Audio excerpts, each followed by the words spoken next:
그 세 번째 시간으로 영화 해운대로 유명한 윤재균 감독님을 모시고 모든 크리에이티브의 출발, 읽기라는 주제의 강연을 준비했습니다. 윤재균 감독님은 영화 칠광도, 해운대, 색즉 시공, 투사부일체 등을 제작 연출하셨고 영화 해운대로 백상예술대상 영화부문 대상, 청룡 영화상, 한국영화 최다 관객상 등을 수상하셨습니다. 윤재균 감독님을 큰 박수로 맞이해 주시기 바랍니다. 네, 안녕하세요. 윤재균입니다.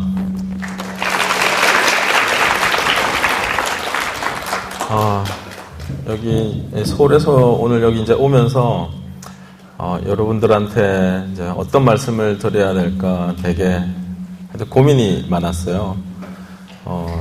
주제가 결국 이제 읽기라는 이제 주제를 가지고 기존에 이제 특강은 많이 했었는데 이런 읽기라는 주제를 가지고는 그 강의를 이제 처음 하는 게 돼서 여러분들한테 어떤 말씀을 드려야 될지 이제 되게 고민을 많이 했었는데 일단은 그 전반적으로 제가 뭐 아마 여러분들이 많은 분들이 아시겠지만 저는 지금 이제 이 시간 2011년 9월 달이죠, 그죠? 근데 정확하게 약 10년 전에 2011년 초만 해도 저는 평범한 샐러리맨이었어요. 그래서 이 평범한 샐러리맨이 지금은 이렇게 강의도 하는 영화 감독이 되었는데 그 되는 과정에서 또 어떤 신문이라든지 이런 읽기가 내 인생을 어떻게 바꾸었는지에 대해서 저의 있는 그대로 경험과 또 그 읽기에 대한 역할을 사이사이에 말씀을 드리는 게 여러분들한테 제일 좋을 것 같아서 그런 말씀을 지금부터 이제 드리도록 하겠습니다. 지금 다 이제 대학생들이시고 하니까 또 꿈 많은 이제 우리 젊은이들인데 여러분들 보면서 저도 이제 대학 다닐 때가 이제 생각이 나는 것 같아요. 저는 지금 영화 감독이지만 영화 연출을 전공한 사람이 아닙니다. 저는 그 경제학과를 나왔어요. 상대를 졸업을 했는데 드리고 싶은 뭐 큰 말씀 중에 하나는 아직까지 뭐 저희가 나이가 많은 건 아니지만은 이렇게 이제 살면서 보니까 딱 하나를 느끼는 것 같아요. 뭐냐면은 인생은 계획대로 되지 않는다는 생각을 항상 가지고 있어요. 분명히 여러분들은 누구나 다 이 계획을 가지고 계시잖아요. 인생에 있어서. 근데 계획대로 인생이 움직이는 것만은 아닌 것 같아요. 그래서 뭐 설사 목표를 세우고 계획한 일이 조금 중간에 힘들어지거나 잘 못 된다고 해도 뭐 인생 자체가 원래 그러려니 생각을 하시고 그냥 최선을 다하시면 될 것 같아요. 그래서 제가 이 평범한 월급쟁이가 영화 감독이 된 게 한마디로 이야기를 하라 그러면 저는 항상 어디 가서 이야기를 하는 게 세옹지마라는 이야기를 많이 합니다. 이 세옹지마라는 게 있는 글 그대로 풀이하면 그 인생의 길, 흉, 화, 북은 어떻게 될지 모른다는 뜻이에요. 그래서 뭐 간단히 제가 이제 감독이 된 과정을 말씀을 드리면 저는 그 대학을 이제 98년도에 이제 상대를 졸업하고 제가 그 은행과 그 다음에 이제 광고회사 두 군데 이제 합격을 해서 98년도부터 이제 사회생활을 96년도부터 사회생활을 처음 시작을 했습니다. 96년도에 제가 뭐 지금은 모르겠는데 그 당시에 은행은 연봉이 한 3천만 원 정도 있었어요. 근데 광고회사 같은 경우는 한 1,800만 원 정도. 근데 은행보다는 광고회사 쪽에 인생이 좀 더 즐겁고 재미있을 것 같아서 광고회사 쪽을 택했습니다. 근데 저는 광고 제작을 하기 위해서 높은 연봉을 뿌리치고 광고회사에 들어왔었는데 상대를 나왔다고 전략기획팀에 발령을 받았어요. 전략기획팀은 쉽게 말하면 은행에서 하는 일이랑 똑같은 일을 하는 거고 연봉은 한 반 정도로. 지금 언론에서는 저는 이제 카피라이터 출신이라고 많이 알려져 있는데 저는 카피라이터 출신이 아니고요. 광고회사 LG에드 전략기획팀에서 5년간 근무를 했었습니다. 그 전략기획팀이기 때문에 그 당시에 신입사원인 제가 이제 하는 일은 진짜 거짓말이 아니라 맨 아침 회사에 오면 하는 일이 각 일간지 신문 이렇게 쫙 쌓아놓고 그 신문을 다 스크랩을 해가지고 우리 회사의 광고 전략에 어떻게 도움이 될 만한 기사나 이런 걸 스크랩하는 게 제 신입사원 첫 번째 임무였어요. 그래서 이제 하루하루 세상 돌아가는 거는 이제 누구보다도 잘 알죠. 신문을 매일 5년을 봤으니까. 근데 그 당시에는 이게 솔직히 말씀드려서 이걸 좋아서 본 게 아니라 전략기획팀이니까 전략을 수립을 하기 위해서는 세상 돌아가는 거를 사장님께 보고를 해야 되고 전략기획팀에서 그 스크랩하는 일을 이제 제가 맡아서 한 거예요. 그래서 정치, 경제, 사회, 문화 이렇게 다 나누어서 스크랩을 해서 매주 이제 일주일 동안에 우리나라가 어떻게 돌아가는 걸 이제 임원회의에 항상 보고를 드리고 했었습니다.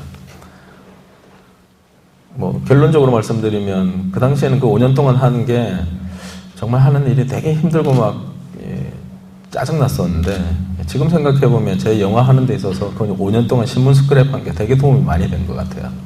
차츰 이제 말씀을 드리겠지만 재밌는 일을 말씀을 드리면 이제 실질적으로 제가 이제 영화 감독이 된 첫 번째 계기가 저는 1998년도에 이제 결혼을 했습니다.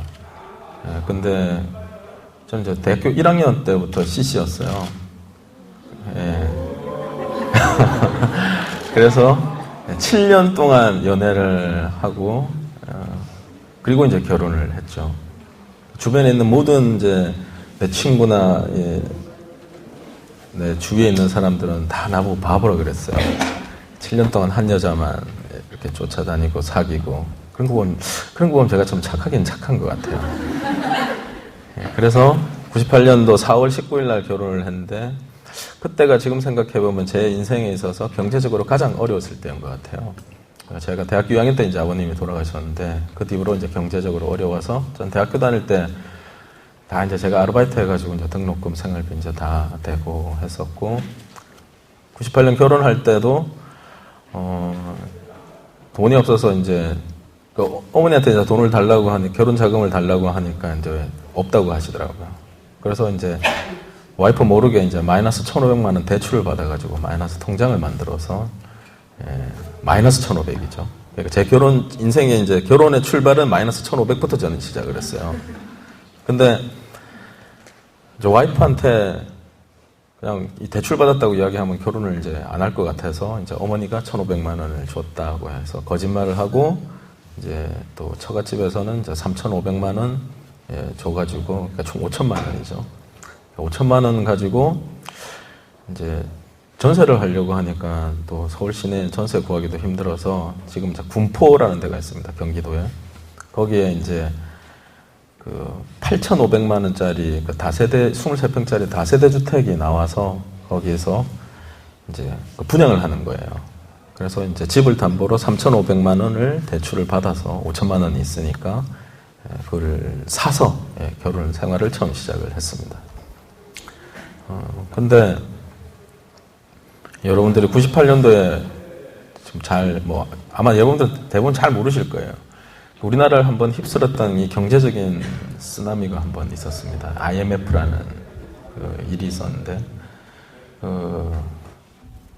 IMF 때문에 저희 회사 아마 명예퇴직 하시는 분들도 많았고 그때 막 경제적으로 너무나 우리나라 자체가 힘이 들었는데 저희 회사는 이제 전 직원이 돌아가면서 이제 한 달간 무급휴직, 월 급여를 주지 않고 이제 한 달간 집에서 쉬는 그런 제도가 있었어요. 그게 이제 98년 8월 달에 제가 이제 걸리게 됐습니다.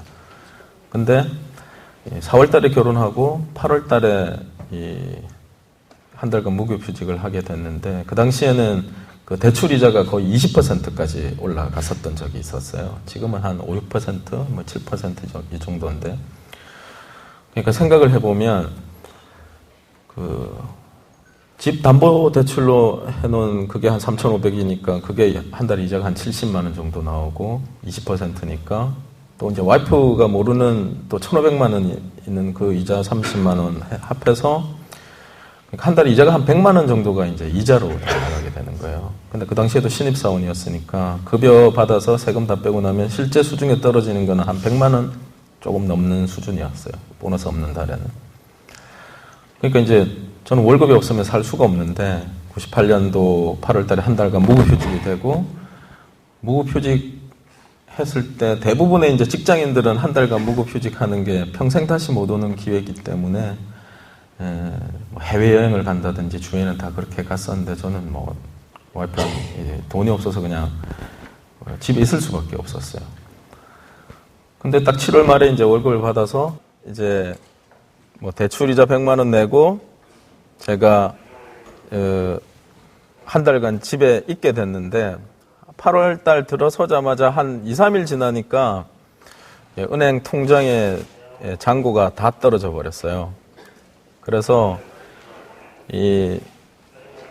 지금 제가 드리는 말씀은, 저는 이제 1학년 때부터 CC였고 우리 둘은 정말로 사랑으로 저는 결혼을 했다고 뭐 그때도 믿고 있었고, 아무리 힘들고 어려운 시련이 닥쳐와도 우리의 사랑은 영원할 거라 믿었는데, 집에 돈이 없으니까 서서히 막 싸우기 시작하는 거예요. 신혼인데 4월 달에 결혼했는데 8월부터 싸우고, 또 뭐 처갓집에서 돈을 빌려오는 것도 뭐 하루 이틀이지 이러면서 서로 집안 이야기하고 이래 싸우다 보니까 한 2, 3일, 3, 4일 지나니까 막 되게 크게 싸웠어요.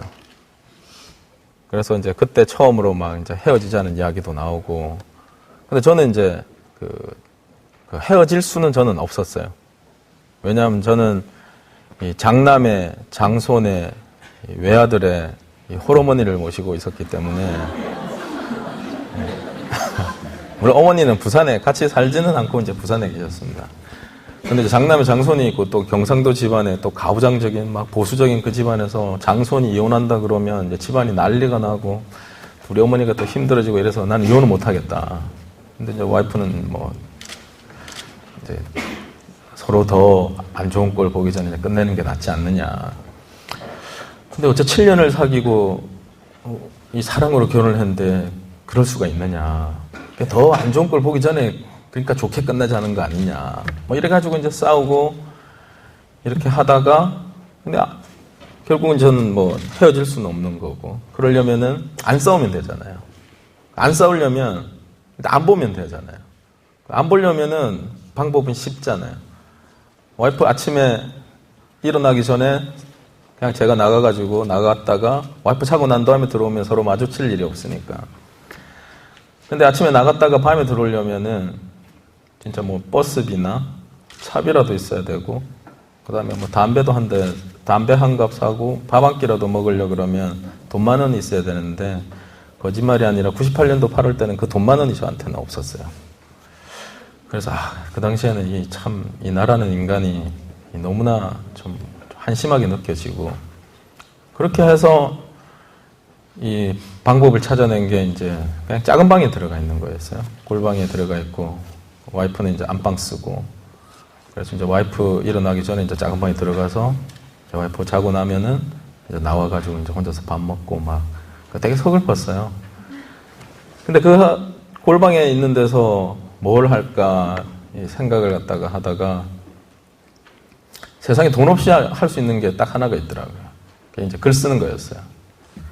그래서 뭐 소설도 있고 뭐 시도 있고 여러 가지가 있는데, 제가 영화를 직업으로 삼겠다 생각한 건 아니었지만은 제가 영화를 좋아는 했으니까 한번 한 달 동안 내 마음속에 영화를 한번 만들어 보자 생각을 해서 시나리오라는 거를 한번 써보자 생각을 했어요. 그래서 맨 처음에 이제 시나리오를 쓰려고 하면은 제일 중요한 게 뭐 소재잖아요. 어떤 소재를 가지고 할 것이냐. 그 전에 사실은 뭐 소재 전에 일단 한 게 있었죠. 뭐냐. 시나리오는 태어나서 한 번도 써본 적이 없기 때문에 시나리오를 어떻게 써야 되느냐. 그래서 그 당시에는 98년도 여러분도 생각해 보시면 알겠지만은 그 당시에 인터넷 같은 게 잘 없었어요. 그래서 뭐 시나리오 작법하는 거 그것도 뭐 잘 모르니까 주위에 물어다가 했던 게 일단은 시나리오를 이제 많이 한번 읽어봐야 시나리오라는 걸 쓸 수 있을 거니까 그래서 시나리오를 여기저기서 그냥 구해가지고 여러 편을 읽어봤어요. 거기서 이제 나름대로 분석을 해보니까 한 120씬 정도가 그러니까 시나리오 한 씬이 한 1분 정도 걸리고 그냥 2시간짜리 영화 120분짜리 영화면은 한 120씬 정도면은 한 2시간짜리 영화가 되겠다 생각을 했었어요. 그 다음에 그러면 이제 구성을 어떻게 잡아야 되는가. 근데 그거는 생각을 해보니까 뭐 여러분도 저는 지금도 저는 시나리오 누구나 다 쓸 수 있다고 생각을 하는데 구성은 잘 생각해 보시면 우리가 학교 다닐 때 거의 다 배운 것 같아요. 그러니까 발단, 전개, 위기, 절정, 결말. 근데 전개는 좀 기니까 전개는 한 전개 1, 2, 3, 4 한 4단계로 나누고 해서 딱 120씬이니까 이거를 딱 나누니까 단계별로 한 15씬 정도씩만 할애가 되면은 120씬 시나리오 한 편이 완성이 되더라고요. 산술적으로. 그럼 잘 생각을 또 해보면 지금 한 3주 정도 남았으니까 하루에 한 10씬씩 정도만 그냥 일기 쓰듯이 쓰면은 12일이면 120씬을 쓸 수가 있잖아요. 그렇게 해야 되겠다 생각을 하고 일단은 시나리오를 이제 쓰기로 했어요. 그 다음에 이제 소재가 이제 제일 중요한 거니까 소재는 앞으로도 이제 제가 왜 신문을 많이 읽고 읽기가 모든 크리에이티브의 원천이냐 이야기하는가는 제가 이때까지 경험상 제일 중요한 거는 제일 좋은 거는 직접적인 경험인 것 같아요. 소재든 에피소드든 어떤 글이든지 간에 시나리오에 있어서 직접 경험이 제일 좋은 것 같아요. 그래서 소재를 딱 잡은 게 제가 첫 번째 그때 썼던 시나리오가 신혼여행이라는 시나리오였거든요. 제가 이제 결혼을 할 때 이제 단체 신혼여행을 이제 갔었는데 돈이 없어서 단체 신혼여행을 가니까 거기서 재밌는 일들이 되게 많았었어요. 분명히 봤는데 뭐 커플들 뭐 행복해 보이는 대부분 다 뭐 행복해는 보이죠, 그죠? 근데 제가 봤을 때는 분명히 저희 부부가 아닌데 하는 커플도 있고 또 아주 대학생 커플도 있었어요. 부부도 있었어요. 그리고 나이 많으신 분들도 있고. 그래서 그 재미있는 신혼여행에서 벌어지는 일들을 시나리오로 영화로 만들면 재밌겠다 생각을 해서 신혼여행이라는 소재를 잡았는데 그거 하나만으로는 좀 부족한 거예요. 그래서 소재를 다른 걸 하나를 뭔가 좀 더 추가가 됐으면 좋겠는데 이제 어떤 게 있으면 좋을까 해서 그 당시에 이제 제가 글을 읽고 있었을 때 우리나라 최고의 법의학 박사님이신 문국진 박사님이 쓴 지상아라는 책이 있어요. 법의학에 관련된 건데요. 그래서 거기에 있는 하나의 에피소드를 여기에 이식을 해서 단체 신혼여행을 갔는데 거기서 살인사건이 발생을 했고 신랑이 한 명 죽었고 분명히 범인은 그 단체 신혼여행객 안에 있는데 누가 범인일까 찾는 이제 내용의 시나리오를 이제 한 달 동안 이제 적은 거예요. 그리고 또다시 이제 저는 8월달 끝나고 이제 드디어 이제 무사히 이혼의 위기를 넘기고 이제 복귀를 했죠. 그리고 또 뭐 일상생활처럼 또 회사 생활을 하고 또 신문 스크랩에서 이제 다 하고 시나리오를 한 편 쓰니까 이제 신문 스크랩 하는 게 단순하게 이제 스크랩을 하는 게 아니라 그 안에서 이제 영화의 소재들이 막 보이는 거예요. 이거를 소재로 하면 좋겠다. 물론 이제 사장님이나 위에 보고를 할 때는 정치, 경제, 문화, 사회 이렇게 나눠서 이제 다 보고를 하지만은 이제 그 안에서 특히 이제 사회면 막 이런 거 보면은 재밌는 사건들이 많잖아요. 그건 또 따로 또 스크랩을 제가 또 해놓고 했었어요. 이건 나중에 되면은 영화로 하면 좋겠다 생각을 했던 것들. 예. 그 단초가 된 게 이제 두사부일체, 색즉시공, 그 다음에 1번가의 기적 이런 것들이 다 거기에서 그 자료들에서 출발을 한 것들입니다. 지금의 나를 있게 해준 것들이죠. 그래서 이제 그 9월 달에 다시 복귀를 해서 이제 업무를 하다가 1999년도 3월 말에 아직도 기억이 나는데 회사에서 이제 휴게실에서 커피 한 잔 마시고 있는데 그 영화 잡지를 하나 보니까 거기에 시나리오 태창 영화사라는 데서 시나리오 공모전을 하는데 크게 헤드라인에 이제 대상 3천만 원 이렇게 딱 적어놨더라고요. 그래서 야 이거 진짜 3천만 원 이거 받으면 참 1등 된 사람은 얼마나 좋을까.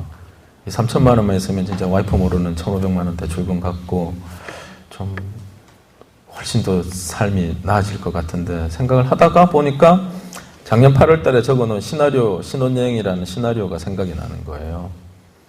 그래서 이제 부랴부랴 마침 그날이 마감날이라 가지고 마감날인데 제가 회사 생활을 하고 있으니까 마감이 저녁 7시인데 7시 돼야 제가 업무가 마치는데 시나리오를 갖다 보낼 수가 없잖아요. 그래서 전화를 해서 조금 늦을 것 같으니 조금만 기다려달라. 8시 한 9시쯤 도착할 것 같다 해서 전화를 해서 업무 마치고 재본을 해가지고 시나리오를 보냈어요. 나중에 알았지만 시나리오가 한 700편 정도 들어왔는데 신혼여행이라는 시나리오가 제일 마지막에 도착한 시나리오였어요.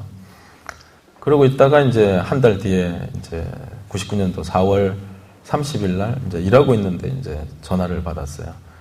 그래서 이제 윤재균 씨 찾는다고 그래서 이제 제가 받았더니 그 윤재균 씨 지금 태창 영화사인데 윤재균 씨 이제 시나리오 작품인 신혼여행이 대상에 당선이 됐습니다. 이렇게 연락을 받았어요.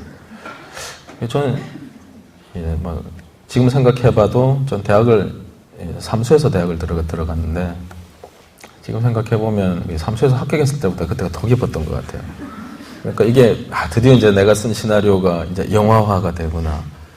드디어 나의 꿈인 이제 영화 일을 나도 할 수가 있구나. 이게 아니라 드디어 이제 마누라 모르는 1,500만 원을 드디어 이제 내가 갚을 수 있구나 해서 당선이 되고 이제 셀러리맨이 당선이 되니까 막 신문 이런 데 기사가 났을 거잖아요. 셀러리맨이 시나리오 공모전 대상 당선 해서 대상 3천만 원 막 이렇게 있으니까 와이프를 이제 속일 수가 없잖아요. 그래서 이제 와이프한테는 이제 그거는 이제 신문 오보다. 그게 3천만 원이 아니라 사실 300만 원이다. 그래서 이제 와이프한테는 300만 원 주고 1,500만 원 갚고 어머니한테 용돈 드리고 이제 대충 정리를 했어요. 그래서 그거로 이제 1,500만 원 대출을 다 갚았어요. 그 다음에 그래서 이제 작가로 등단을 하게 된 거죠. 작가로 등단을 했는데 많은 사람들이 이제 영화 관계자들은 시나리오 한 편 써달라, 좋은 거 같이 쓰자 제안이 분명히 왔을 거잖아요. 근데 저는 그 영화 일을 할 수가 없었어요. 왜냐하면 전 제가 월급을 벌지를 못하면 집안 생활이 안 되기 때문에. 99년도에 당선이 됐는데 제가 2001년 초까지는 그 셀러리맨 생활을 계속 했습니다. 근데 이제 그 다음에 셀러리맨 생활을 하면서 이제 영화 쪽 그 사람들을 이제 만나면서 이야기를 할 때 쓴 거는 없는데 디테일하게 이야기하면은 오늘은 이제 시간이 기니까. 근데 이제 제가 말했던 그 5년 동안 그 신문을 스크랩하면서 그거는 업무였지만은 신문을 스크랩하면서 모아뒀던 여러 가지 자료들이 저한테 얼마나 큰 힘이 될 줄은 저는 몰랐어요. 나중에 제가 알게 됐죠. 거기서 보면서 제가 꼭 하고 싶었던 이제 이야기 중에 하나가 사회면에서 이제 그 당시 93년도에 이제 상문고 사태가 터지고 난 다음에 사학법 이런 것들이 법이 안 바뀌고 계속 이제 있었어요. 그래서 이걸 가지고 언젠가는 내가 꼭, 왜냐면 상문고 사태를 93년도 제가 대학교 3학년 때 그 일을 겪었는데 너무 막 이 분노를 해가지고 언젠가는 이야기를 꼭 하고 싶다 생각을 했는데 어느 신문을 스크랩해 놓은 그 신문의 기사가 하나 나와 있어요. 사학법이 아직도 바뀌지 않았다. 저는 바뀐 줄 알았거든요. 사학법이 상문고 사태 이후로. 핵심은 그거예요. 뭐냐면은 사학비리 문제의 그 핵심 1번은 교장을 표하면 교장의 임면권, 교장을 임명하고 파면을 시키는 임명권이, 교사 임명권이구나. 교사를 채용하고 파면시키는 교사의 임명권이 상식적으로 공립이나 이런 데는 그냥 교장 선생님한테 있거든요. 근데 사학재단은 그 사학재단에 있어요. 근데 그거는 교육적으로 좀 문제가 되지 않느냐 해서 그걸 바꿔야 된다고 이야기를 갖다가 상문고 사태 이후에 추정을 했었는데 그게 아직도 안 바뀌었더라고요. 그래서 이제 그건 언젠가는 내가 시나리오 한번 써서 이건 좀 불합리하다는 걸 이야기하고 싶다 생각을 가지고 있었는데 그 영화 관계자들 만나서 뭐 이야기를 하다 보니까 나는 셀러리맨이기는 하지만 그래도 그때는 이제 윤대리였죠. 2000년 초니까. 그 윤대리 당시는 시나리오 공모전에도 당선이 됐는데 시나리오 괜찮은 거 없냐 이야기를 하길래 시나리오 쓴 건 없는데 쓰려고 하는 건 있습니다. 그게 뭐냐. 그래서 사학 비리에 대한 고등학교 사학 비리에 대한 상문고 사태를 영화화하고 싶습니다. 이야기를 했더니 그거 그래 심각한 거 가지고 과연 영화가 되겠냐. 그래서 그럼 제가 한번 써볼게요. 이야기를 갖다가 하고 하고 싶은 이야기는 이제 분명히 그 신문에 스크랩 해놨던 사학 비리에 대한 이야기였지만 이걸 상업적으로 어떻게 포장을 하는 게 좋을까 생각을 하다가 제 이제 매제 여동생 남편 제 매제가 이제 영화과 교수님 지방에 지금 이제 서울에 계시는데 대학교 교수님이세요. 근데 대학교 교수 제자 중에 전직 이제 그 조직 쪽에서 몸을 잠깐 이제 담그시고 이제 개가천선을 하셔서 공부를 열심히 해가지고 대학에 들어온 사람이 있었어요. 그래서 이제 그 영화과 그 교수님이셔가지고 뭐 졸업 작품전 이런 걸 하는데 뭐 협찬 스폰서 이런 걸 받아야 되잖아요. 근데 받아봐야 뭐 몇백만 원 받지도 못하고 너무 어려운데 그 제자가 전직 그 조직인 제자가 이제 우리 매제 여동생 남편인 교수님한테 가서 제가 협찬을 한번 받아보겠습니다. 하더니 한 일주일 뒤에 거의 뭐 5천만 원을 넘게 협찬을 받아왔더래요. 그래서 뭐 어디서 받았는지 모르지만 진짜 고맙다 해서 이제 졸업 작품전을 하고 했는데 졸업 작품전 하면 그 팜플렛이 나오잖아요.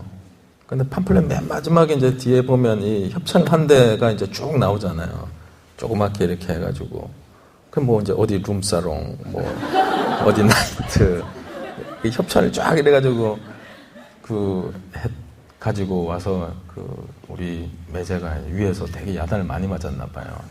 어디 대학교에서 어째 협찬을 받아 이런 데에서 협찬을 받아서 그 이야기를 듣고 내가 하고자 했던 이 사학비리란 이야기와 그 조폭이 고등학교에 대학교도 재밌는 일이 많을 텐데 만약에 고등학교 가면 얼마나 재밌을까 생각을 해서 만들어낸 작품이 두사불체라는 작품이었어요. 그래서 두사불체를 시나리오를 가지고 신생영화 저랑 친했던 제 대표님한테 신생영화사에 그거를 이제 계약을 했어요. 그래서 이제 그 신생영화사의 대표님이 이게 이제 투자를 받아서 제작에 들어가면은 3천만 원을 주겠다. 그럼 또 이제 3천만 원 생기는 거에다가 이번에는 뭐 신문 기사에 날 일도 없으니까 뭐 와이프는 전혀 모르는 상황이고 이제 드디어 이제 나도 내 인생에 이제 빛이 왔구나. 이 3천만 원으로 뭘 할까 막 이제 고민을 하고 있었어요. 근데 이게 신생영화사가 되니까 일단 감독이 안 붙고 다음에 감독이 안 붙으니까 당연히 배우가 안 붙는 거죠. 탑 배우가. 그래서 그 당시에는 이거는 이제 원래 이런 이야기는 하는 게 아닌데 캐스팅에 관련된 이야기는 여러분들한테 처음 이 자리에서만 말씀을 드리면은 사실 정준호 씨가 맡았던 개두식이라는 그 역할은 원래 정웅인 씨가 맡았던 준호 씨가 처음에는 그 역할이었어요. 그 상두라는 역할이었어요. 그렇게 해서 계약도 했었고, 그래서 그 당시에는 준호 씨가 탑이 아니었기 때문에 정준호 씨보다 더 높은 그 탑인 배우를 쓰려고 했는데 그 캐스팅이 결국은 이제 안 됐었죠. 그러니까 이제 제가 어떻게 감독이 됐는가 이제 마지막으로 말씀을 드리면, 그 신생 영화사에 팔으니까 감독도 안 붙고 배우도 뭐 정준호 씨랑 뭐 지금은 탑이죠. 그 당시 탑도 아닌 분 한 사람만 이제 김상두 역할에 이제 캐스팅되어 있다 그러지. 그러니까 이게 영화가 못 들어가게 생긴 거예요. 그래서 내가 그렇게 힘들게 쓴 시나리오가 영화가 못 들어간 게 아니라, 이게 좀 되게 서운하더라고요. 그래서 제가 이제 진짜 그리고 또 그 시나리오가 이제 그 당시에 충무로에 이래 퍼졌는데, 시나리오는 좋다고 소문이 많이 났어요. 그래서 그 당시에 제일 많이 들었던 이야기가, 그 당시에 영화사 봄이나 명필름이나 사이더스나 좀 유명한 메이저 제작사에 그 시나리오 팔았으면 금방 제작 들어갔을 거고, 감독 붙고 캐스팅해서 제작 들어갔을 거고, 그럼 너 3천만 원 금방 받았을 텐데, 너 왜 하필이면 그 신생 영화사에 너 팔아가지고 너 그거 못 들어간다, 너 돈 못 받는다. 그래서 포기를 하고 있을 때쯤 이제 제가 그 대표님한테 이제 말씀을 드렸어요. 그러니까 제가 잘 만들 자신은 없었는데, 정말 이 두사빌체라는 시나리오를 쓴 분명한 내 이유가 있기 때문에 이 사학 비리에 대해서 한번 이야기를 해보고 싶다. 그 당시에는 뭐 자료조사도 되게 많이 했어요. 뭐 인터넷도 그 당시에는 별로 많이 없었기 때문에 막 신문이나 이런 거 스크랩 다 해가면서. 그래서 이제 그 대표님한테 제가 감독이 되면 내가 연출을 제가 하면 안 되겠습니까? 그러니까 이제 가라고 그러더라고요. 안 그래도 막 투자도 안 되고 막 짜증나는데, 너 월급쟁이가 와서 감독한다고. 그래서 제가 그분들을 설득시키기 위해서 이제 기획서를 제가 일주일 뒤에 보여드리겠습니다 하고, 뭐 관심도 없는데도 그냥 기획서를 진짜 정말로 밤새 가면서 한 2주 밤새서 만들어서 보여드렸어요. 근데 기획서는 뭐 제가 LG에드에 뭐 5년 동안 기획서만 만들었는데, 다른 감독님이나 다른 영화 쪽에 있는 분들보다는 제가 잘 만들 거잖아요. 그 기획서 보시더니 기획서는 좋은데 그래도 감독은 아무나 하는 게 아니다. 그럼 제가 이제 어떻게 할 건지 이제 레퍼런스 무비, 그 데모 테이프를 제가 만들어 드리겠습니다 해서 또 한 달 정도 진짜 잠 안 자고, 지금 생각해보면 그 당시에 한 서너 시간 이상 자본 적은 없었던 것 같아요. 그래서 데모 테이프를 만들어서 보여드렸더니 또 그분이 긴가민가 이제 하시고 또 되게 잘 보신 것 같아요. 그로부터 이제 한 달 후에 정말 다른 감독 또 구하기도 힘들고, 다음에 또 신인 감독 하려니까 믿음은 없고, 신인 감독을 하느니 그래 네가 한번 해봐라 해서 이제 감독 기회를 얻었어요. 그러니까 지금 보면은 그 두사빌체라는 시나리오도 물론 흥행에 성공을 했지만, 생각해보면 그 안에 내용 자체가 그냥 단순한 조폭 코미디가 아니라 어떤 그 안에서도 말하고자 하는 메시지가 분명히 있으니까 또 많은 관객분들의 사랑을 받은 것 같고, 또 투자도 된 것 같아요. 지금 생각을 해보면. 그러니까 이거는 주제하고는 관계없는 일입니다만은, 내가 창피해서 딴 데 가서는 말도 못 하는데, 이런 사람도 또 열심히 해서 또 감독도 되고 하는 게 있다고 해서 한 가지 이제 재밌는 에피소드 말씀을 드리면, 크링크인 하는 날 하여튼 되게 웃겼어요. 전 태어나서 레디액션을 제가 처음 해봤기 때문에. 그래서 진짜 처음 우리나라 처음으로 샐러리맨이 이제 영화 감독이 된다고 하니까 얼마나 많은 사람들이 이제 구경에 왔을 거예요. 그러니까 배우들, 스태프들 한 7, 80명 있고, 다음에 기자분들, 다음에 투자사, 다음에 영화 관계자들 한 300명 정도가 이제 요 정도 되는 그 검도장 장면이에요. 거기서 이제 촬영을 처음 하는데 너무 떨리는 거예요. 윤대리에서 이제 그날부터 이제 윤 감독이 되는 건데, 너무 떨려가지고 이제 첫 카트 딱 찍는데 이제 목소리 무조건 레디 액션은 크게 해야 된대요. 그래서 레디 액션! 근데 갑자기 촬영 감독님이 컷! 이러는 거예요. 그래서 뭐가 잘못됐지? 나를 이제 촬영 감독님이 불러요. 그래서 이제 뒤로 가서 촬영 감독님이 윤 감독 레디를 하고 카메라가 돌고 난 다음에 액션을 해야지. 액션을 카메라가 안 돌았는데 액션을 하면은 그게 무슨 소용이냐. 그게 진짜 10년 전에 제 처음 데뷔할 때 제 모습이었어요. 근데 뭐 자세한 이야기는 하기는 그렇지만 정말 그래도 진짜 진심을 가지고 모든 스태프들과 또 배우분들한테 지금도 뭐 영화 쪽에 아시는 분이 있으면 물어보면 윤재균 감독이 어떤 스타일이냐. 전 촬영장에 되게 비굴해요. 맨날 빌고 막 안 되면 그냥 울고 막 그렇게 하면 다 들어주더라고요. 스태프나 배우들 뭐.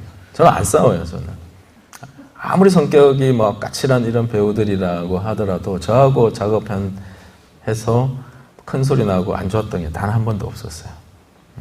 그러니까 저는 뭐 어차피 목표로 한 부분을 찍어야 되기 때문에 저는 뭐 싸우는 것보다 해보니까 싸워봐야 이게 득되는 게 하나도 없더라고요. 그래서 저는 그냥 뭐 단역 배우분들이든 다음에 주연 배우든 탑이든 스타든 그냥 안 되면 빌어요. 한 번만 해달라고. 처음에는 스태프들이 저 감독을 믿고 갈 수 있을까 생각을 했지만은 나중에는 다 불쌍하니까 감독도 저렇게 하는데 우리가 도와줘야 되지 않겠나 해서 이제 하나로 이제 되는 거더라고요.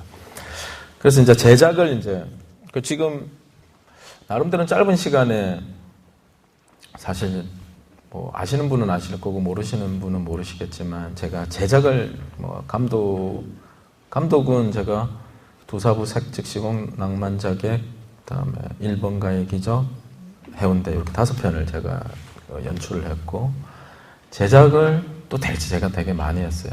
그래서 그 동안에 많은 사람들이 이야기를 할 때 야, 어떻게 그렇게 제작을 많이 했느냐 물어보면 진짜 그 사람들한테는 이야기를 안 하는데 말 그대로 5년 동안 쌓아왔던 스크랩, 신문 스크랩 다음에 지금도 저는 사실 신문을 2개 이상씩은 매일 봐요. 저는. 그리고 많은 사람들이 또 충무로에 있는 많은 제작하시는 분하고 이야기를 할 때 제가 제일 많이 듣는 이야기가 소재가 없다, 아이템이 없다는 이야기를 되게 많이 들어요. 근데 이거는 이제 저만의 노하우는 하나가 있어요. 근데 사실 신문 안에 보면은 이 영화의 소재들이 다 있거든요. 제가 봤을 때는. 그거를 이제 어떻게 찾아내지를 이제 잘 못하는 것 같아요. 이런 이야기 하면 뭐 웃기겠지만 여기서도 그냥 새로운 소재의 영화를 하나 저는 찾아낼 수 있을 것 같아요. 제가 제일 많이 쓰는 게 말이 또 우리 작가들이나 다음에 이야기를 하는 게 세상에 무에서 유를 창조할 수는 없다. 항상 유에서 유를 창조할 수 있는 건데 제일 많이 쓰는 방법, 유용한 방법 중에 하나는 플러스 시키는 거예요. 아이템을 플러스 시키는 거예요. 그러니까 나는 영화를 하나 만들기 위해서 이 아이템을 가지고 있다. 그래서 작가는 아이템 꺼내봐라 하면 이 아이템 또 여러 개 이제 회의를 하면 하나하나씩은 보면 좀 부족하고 재미가 없는 것 같은데 2개 섞어버리면 새로운 게 나오는 경우가 되게 많아요. 그 소재들도 뭐 예를 들어서 뭐 이 자리에서 간단하게 이거 뭐 될지 안 될지 모르겠는데 이게 안 될 수도 있는데 이거 이제 앞에 앉은 우리 학생 중에 근래 읽었던 신문 기사 중에 기억나는 기사 있어요? 뭐 아무거나. 산림청에서 무슨 동화 만든다고. 산림청에서. 네, 공모전 같은 거 만든다고 기사가 났어요. 산림청에서 동화? 네, 동화 공모전. 아, 저기 어린이 동화 공모전 하는 기사가 이제 기억에 납니다. 저 친구는 뭐 근래 읽었던 기사 중에서 뭐 생각나는 거 있어요? 우리 친구.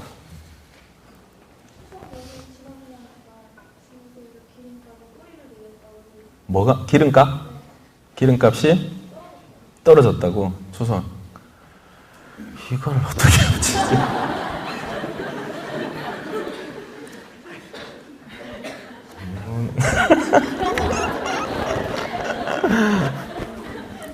만들어 볼까, 그래도? 산림청에서 동화랑 이건 너무 이거 어려운데? 아니, 뭐, 예를 들어서 딱 바로 합치지는 못하더라도, 예를 들어서 뭐, 동화 공모전, 이런 거는 이제, 뭐, 어린이들 대상으로 뭐 하는 거잖아요. 뭐, 예를 들면,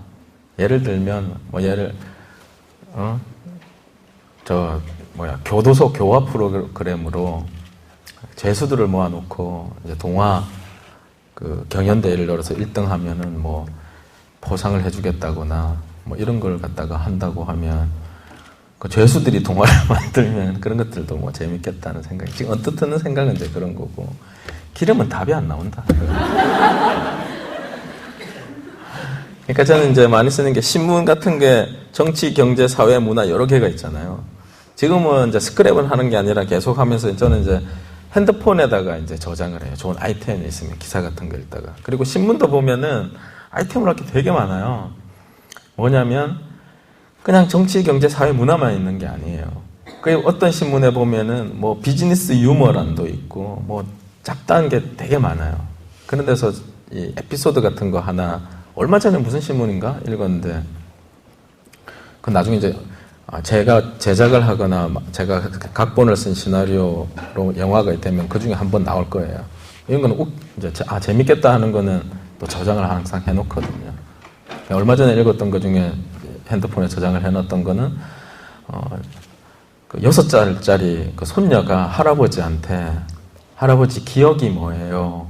물어보니까 할아버지가 기억이라는 거는 그저께 우리 온 가족이 다 놀이공원 가지 않았냐, 그런 게 지금 생각을 해보면 지나간 거 아니냐, 그게 우리는 말로서 머릿속에 지금 너 남아있지, 근데 그 머릿속에 남아있는 그것을 이제 기억이라고 한다.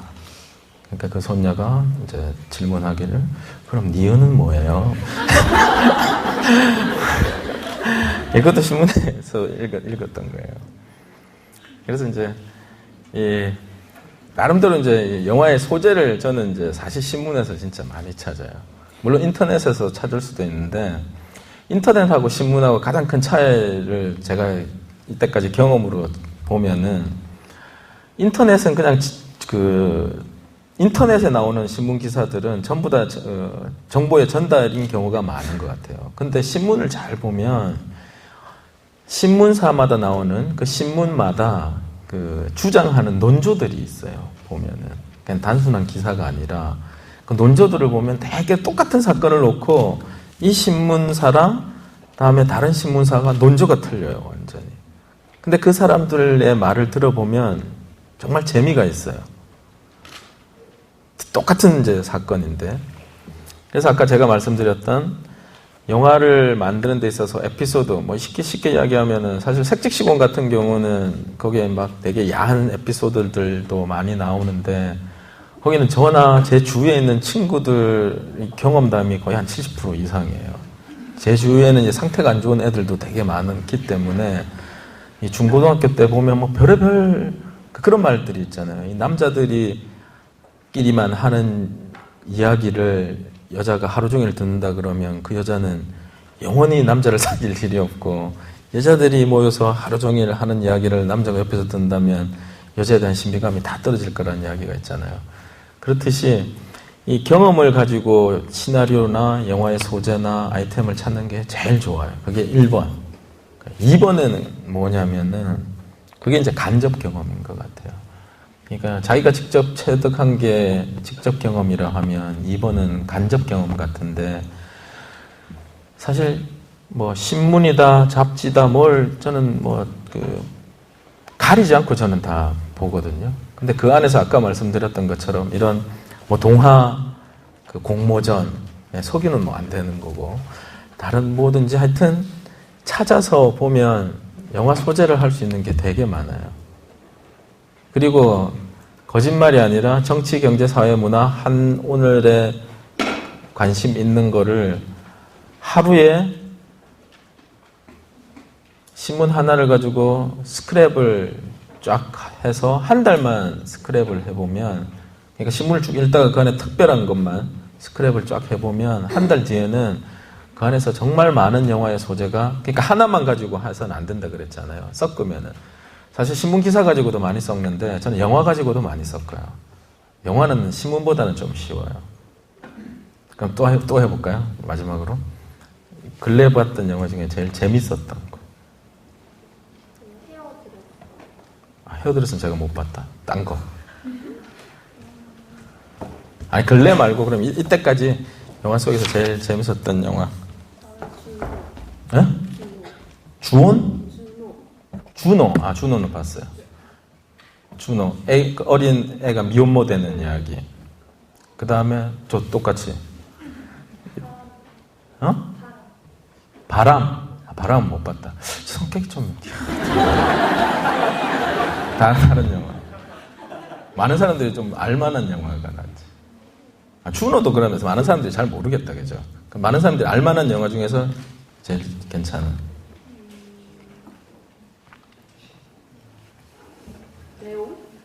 레옹은 많은 사람이 알 거고. 자, 또 석유 아가씨. 응? 노팅힐은 다 아세요? 그러니까 노팅힐이랑 레옹이랑 이렇게 또 합해도 새로운 영화가 나와요. 그러니까 예를 들어서 탐 여배우가 어디를 갔는데 노팅힐은 서점에 그 평범 순수한 남자잖아요. 만난 게 이제 킬러지, 킬러. 아니면 킬러가 사람을 이제 제거를 하러 확 갔는데 그걸 유일한 목격자가 탐 여배우야. 이러되면은 얘를 죽이면은 문제가 커질 것 같고, 그래서 납치는 했고, 뭐 이렇게 하면 좀 새롭지 않나? 그럼 재미있겠다. 야, 가만히 있어봐. 이거는 이건 생각 못 했던 건데. 네, 이렇게 섞으면은 새로운 게 많이 나와요. 근데 기존의 영화들보다 진짜 신문 기사들 안에서 섞으면은 정말 또 새로운 게 많이 나와요. 그래서 내가 제일 좋은 거는 직접 경험한 게 살아있기 때문에 좋은 거고, 안 된 거는 간접 경험인데, 간접 경험 같은 거는 뭐 다양한 매체들이 있지만은 또 거기에 자신의 생각과 논조가 있는 그런 신문들 안에서 많은 그 간접 경험들이죠. 그리고 그 사람들은 전문가들이잖아요. 그러니까 뭐냐면 그 분야에 경제 기자는 경제 전문가일 거고, 정치부 기자는 정치 전문가일 거고, 그 전문가들의 생각과 의견들을 가지고 있는 거를, 예를 들어서 정치부 기자의 기사와 다음에 문화부 기자의 기사를 섞으면 이것도 재미있는 소재가 돼요. 예. 지금 제가 제작하고 있는 작품이고 아마 연말이나 내년 초쯤 개봉될 영화인데, 댄싱 퀸이라는 영화가 있어요. 황정민, 엄정화 씨가 지금 주연으로 지금 촬영 거의 막바지에 있는데, 그것도 거의 비슷한 거예요. 그러니까 그때 제 아이템을 갖다 이야기한 거는 이제 그 총선 때 가지고 아이템을 이야기했는데, 젊은 이제 그 서울시장 후보, 서울 지금 이제 또 보니까 이제 안철수 씨가 이제 지금 서울시장 하고 뭐 이런다고 지금 막 난리가 났잖아요. 근데 그 전에 사실 이제 나는 그런 거를 생각을 했던 건데, 우연히 이제 이렇게 돼서 좀 겁나기는 겁났는데, 그러니까 평범한 사람으로 살고 있다가 용감한 시민상을 받고 해서 된 서울시장 후보. 근데 그 후보의 아내가 어릴 때부터 이제 날라리는 아닌데 춤과 노래를 좋아하고, 그래서 댄스 가수가 되는 게 꿈인 이제 와이프.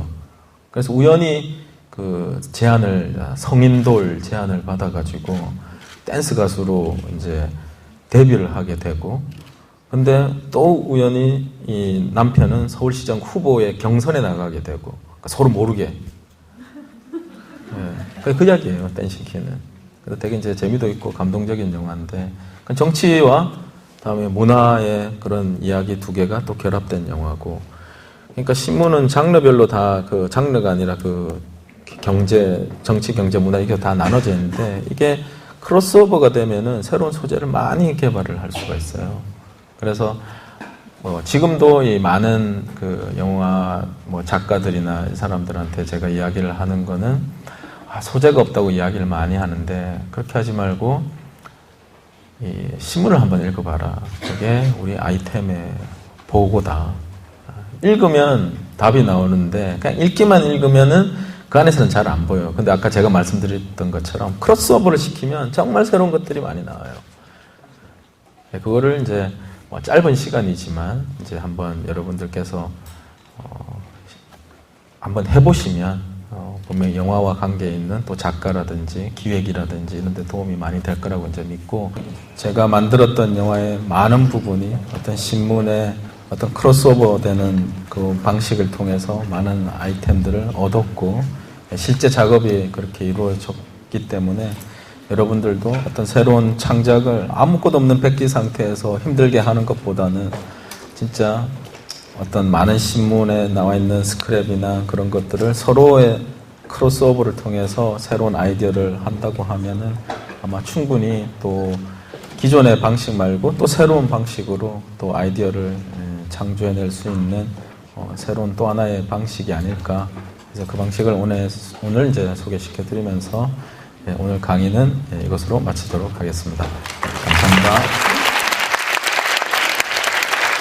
자, 이제는 가운데로 자리를 서 윤재균 감독님과 여러분들과 함께 이야기 나누는 시간을 갖도록 하겠습니다. 윤재균 감독님이 사실 이렇게 조용조용 속삭이는 듯 말씀하시면서도 얘기를 참 재밌게 잘하시죠? 네. 이번 시간에는 강원도 대표, 또 우리나라를 대표하는 강원대학교 학생 여러분들 중에서 윤재균 감독님에게 궁금한 점이 있으신 분들은 물어보는, 명사에게 물어봐 시간을 마련하도록 하겠습니다. 혹시 여기 나와 계신 학생 여러분들 중에서 윤재균 감독님께 이런 점이 좀 궁금하다 하시는 분들 있으면 손을 들어서 질문을 해주시기 바랍니다. 네, 저기 여학생. 저쪽 여학생에게 마이크가 준비되나요?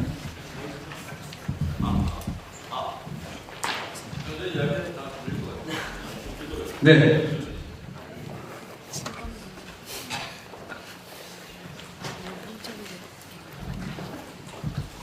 네, 저희 여학생, 네, 일어나서 말씀해 주세요.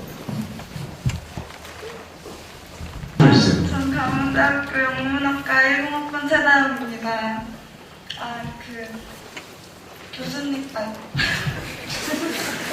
감독님께서 첫 시나리오가 당선이 되셨는데 좋은 소재가 있어도 좋은 글쓰기 능력이 없으면 좋은 시나리오가 나올 수 없잖아요. 그래서 감독님께서 혹시 전부터 글쓰기 하셨었는지 또 궁금하고, 또 한 가지는 감독님께서 쓰신 시나리오들 중에서 소재라든지 스토리라든지 여러 명 포함해서 가장 마음에 드셨던 그런 만드신 것들 중에 그 시나리오와 그 이유가 궁금합니다. 예, 일단 이게 되구나. 일단 처음 시나리오를 써오지도 않은데 어떻게 당선이 됐느냐. 원래 당신은 글을 잘 쓰는 사람 아니냐. 근데 정확하게 이야기해서 아닙니다. 저는 글을 잘 쓰는 사람도 아니고. 근데 이 자리에서도 제가 분명히 말씀드리지만 어떤 시나리오가 가장 뛰어난 시나리오냐. 이거는 진짜 글을 잘 쓰는 문학성이 뛰어난 사람이 쓴 시나리오가 과연 뛰어난 시나리오냐. 그 절대 아니거든요.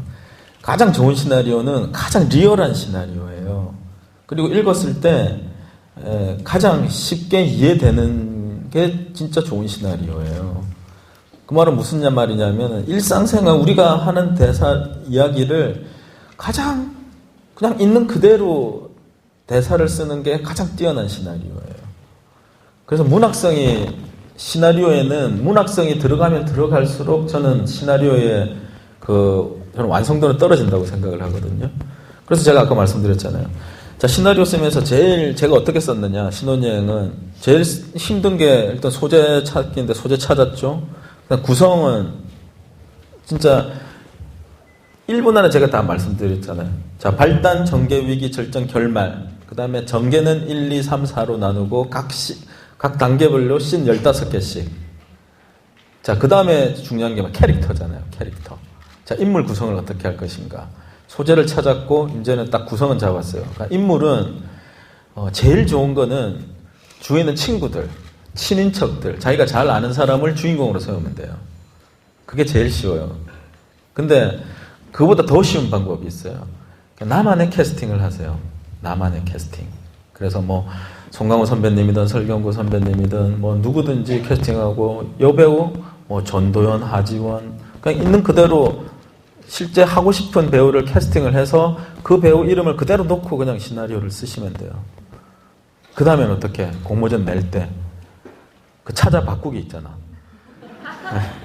찾아 바꾸기 해서 이름 바꿔서 시나리오 하면은 훨씬 살아있는 게 되죠. 그래서 나만의 캐스팅을 해서 시나리오를 적거나 그러면 자기들 배우 그 배우들의 대사 톤이나 어떻게 이 대사 하는지 다 대충 알잖아요.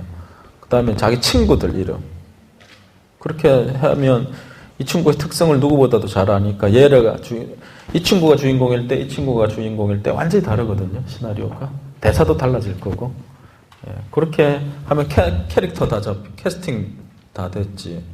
그 다음에 구성 다 잡혔지. 그다음 소재만 그러니까 결국은 소재와 아이템 싸움이에요. 영화는 완성도가 조금 떨어져도 소재가 새롭고 영화가 좀 새롭고 참신하고 영화화 됐을 때 완성도만 높이면 되겠다 하면은 그거를 저는 뽑아요. 아예 완성도 높은 시나리오, 문학적으로 인정을 받는 시나리오, 실제 영화 제작을 하는 현실에서는 하나도 중요하지가 않아요. 가능성을 보고 이제 뽑는 거고. 그 다음에 이제 두 번째 질문이 뭐였지? 제일 아끼는 거. 사실 개인적으로는 저는 제가 했던 것 중에서는 1번가의 기적에 대한 애착이 나름대로는 많이 있어요. 왜냐하면은 제가 아까 이야기는 다 못했지만은 제가 두사부 일체 색즉 시공을 해서 신인 감독이고 하지만 쭉 진짜 잘 나가다가 낭만자객이라는 작품을 해서 또 저 밑에 떨어졌어요. 저 밑바닥에 떨어져서 1번가의 기적을 하기까지 제 4년이 걸렸어요.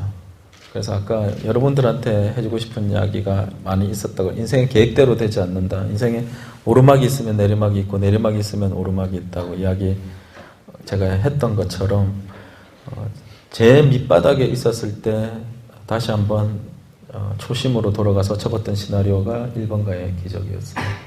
그래서 이거는 그전에는 어떻게든지 흥행을 시키겠다 이렇게 하고 시나리오를 적었는데 1번가의 기적은 초심으로 돌아가서 정말 내 진정성, 내 하고 싶은 이야기를 진정성 있게 한번 해보자 해서 적었던 시나리오라서 제일 가슴에 남는 것 같아요.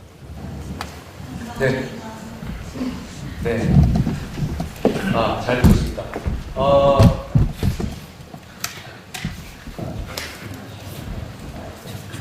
네, 잘 들었습니다. 물론 윤지경 감독님께서 그동안 굉장히 많은 노력을 하시고 또 조사를 하고 연구를 하셨겠지만 저희 같은 일반인들이 듣기에는 회사 다니다가 시나리오 썼는데 대상을 주더라고요. 신생영화사에 가서 영화 만들려고 했는데 감독이 없어서 하라고 해서 그냥 했습니다. 그래서 영화를 만들었는데 600만이 들어오더라고요. 얘기를 듣고 보면 좀 타고난 어떤 천재성도 있잖아. 좀 부러움지는 거라고 하는데 되게 부럽네요. 자, 다음 질문 있나요? 네, 여기 앞에 남학생이 좀 해주십시오.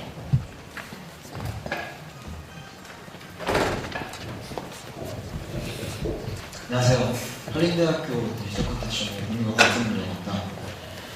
제가 시나리오를 개인적으로 쓰는 걸 좋아해가지고 좀 많이 써본 적도 있고 그렇게 해서 촬영을 하는 것도 몇 번 있었는데 그때마다 제가 시나리오를 작성을 해서 옮겨서 실제 촬영에 들어갈 때는 실제 촬영에서 변수가 되게 많잖아요. 그래서 제가 처음에 썼던 의도했던 대로 방식이 당시 연출자에 의해서 바뀌는 경우가 굉장히 많았습니다. 그래서 글 쓴 사람 입장에서는 굉장히 좀 아쉬운 것도 있었고 그래서 하면서도 근데 어쩔 수 없는 거니까 이해는 하고 있는데 감독님께서 처음에 두사불체 그걸 쓰시고 처음에 그 금노님께서는 직접 연출을 했으니까 그걸 최소화시킬 수 있었을 것 같긴 한데 그래도 하다 보면은 이제 막 그런 적도 있고 하는데 그럴 때는 금노님께서는 그냥 어쩔 수 없으니까 넘어가시는지 아니면 거기 맞춰서 또 연출을 하시는지 그게 좀 궁금합니다.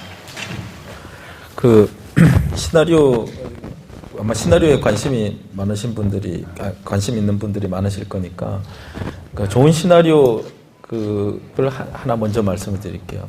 제일 좋은 시나리오는 그리고 아까 이제 우리 사회자님께서 말씀하셨는데 왜 신혼여행이라는 월급쟁이가 쓴 첫 번째 쓴 시나리오가 왜 당선이 됐느냐?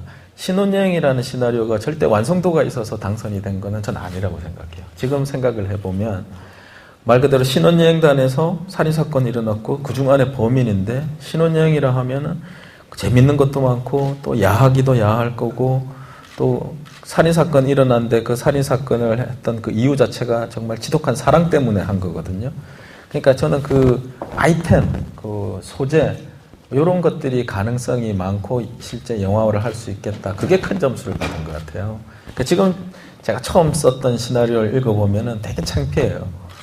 그러니까 많은 영화사들이 발굴하고자 하는 시나리오는 완성도가 뛰어난 시나리오가 아니라 정말 이것만 봤을 때 거칠고 러프하고 좀 아직까지 완성도는 미약하지만 충분히 좋은 소재와 발전시킬 가능성이 있다고 해서 아마 저는 뽑힌 것 같아요. 근데 지금도 마찬가지인 거고 그래 신혼여행 같은 경우는 그렇고 아까 말씀드리자고자 했던 게 제일 좋은 시나리오는 뻔하지 않은 소재를 뻔하지 않게 풀어나간 시나리오가 제일 좋은 시나리오예요.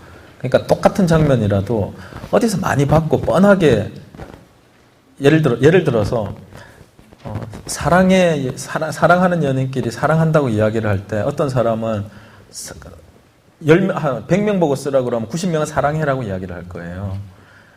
근데 뭐 어떤 사람은 그런 거 있잖아요. 이게 뭐 동그라미를 그려봐. 거기서 빼고 나면 뭐 그게 내 사랑이 뭐 이런 거.